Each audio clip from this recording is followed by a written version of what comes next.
चट्टेरी पट्टेरी चड्डी आणि विरलेला बनियान घालून आपल्याच खिडकीतल्या कुंड्यांना मोजून मापून पाणी घालणारा समोरच्या खिडकीतला पुरुष दररोज दिसतो मला. आपल्या अपेक्षांचे ओझे निर्धास्तपणे त्याच्या खांद्यावर टाकून मोकळी झालेली त्याची आई माहितीये मला.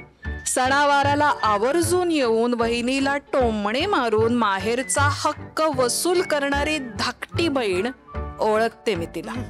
संसाराच्या धबडग्यात बायको पण हरवून करते पण मिरवणारी त्याची सुंदर बायको तीही आवडते मला.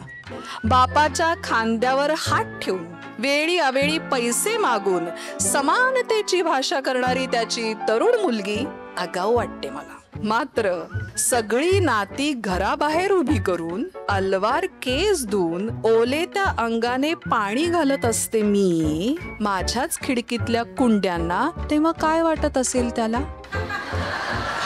मस्त पावसाळी दिवसात ढग भरून आलेले असताना आपल्या खिडकीतूनच वाफाळत्या चहाचा कप उंचावून एकदा चिअर्स म्हणायला काय हरकत आहे त्याला? पण ती टिपिकल चटेरी पट्टेरी चड्डी आणि विरलेला बनियान खसा खसा धुवून काढल्याशिवाय तो असं धाडस करणार नाही हे पक्क माहितीये मला.